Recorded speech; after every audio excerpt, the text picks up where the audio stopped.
There's a part of me that didn't even want to make this review, but I decided to do it anyway. It's not clickbait. We actually left the theater. Miles Morales returns for the next chapter of the Oscar-winning Spider-Verse saga, Spider-Man Across the Spider-Verse.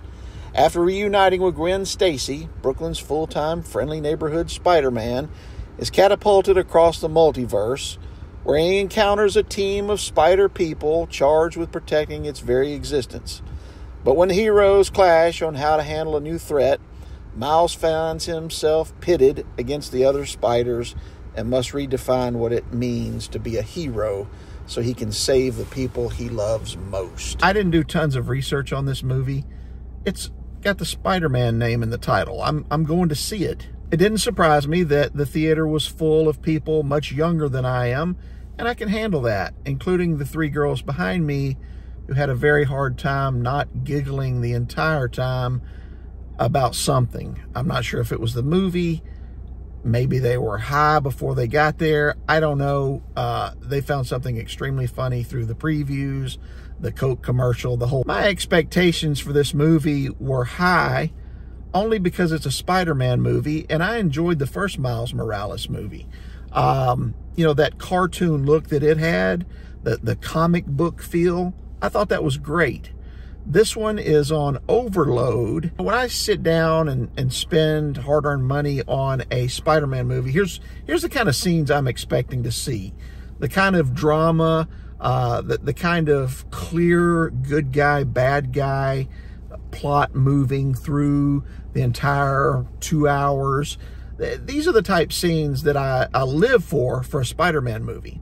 Even in the original Miles Morales movie, you had this scene, What's Up, Danger? I love that. I lived in Brooklyn for 3 years. I can relate to the geography of that. I don't really care for the multiverse, but I was okay with that. I knew that going into it. The real problem, the part that really chaps me the most about this movie is it feels like you can't just walk in, sit down and watch it if you're not very familiar with the story. And although I was familiar with the story, it just didn't make sense to me. It took it a long time to get going.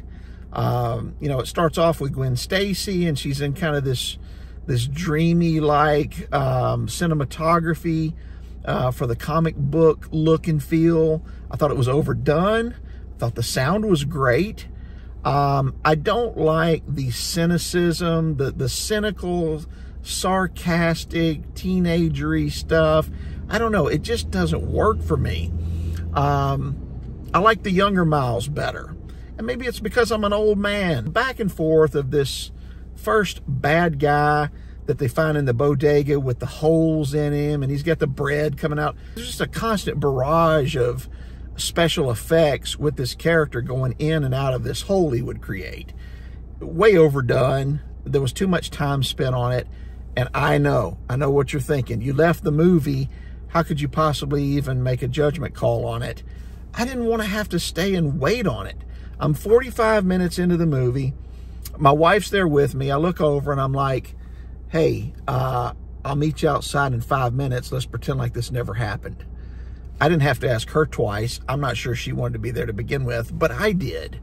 I have a very high expectation for Spider-Man movies. I even like this one.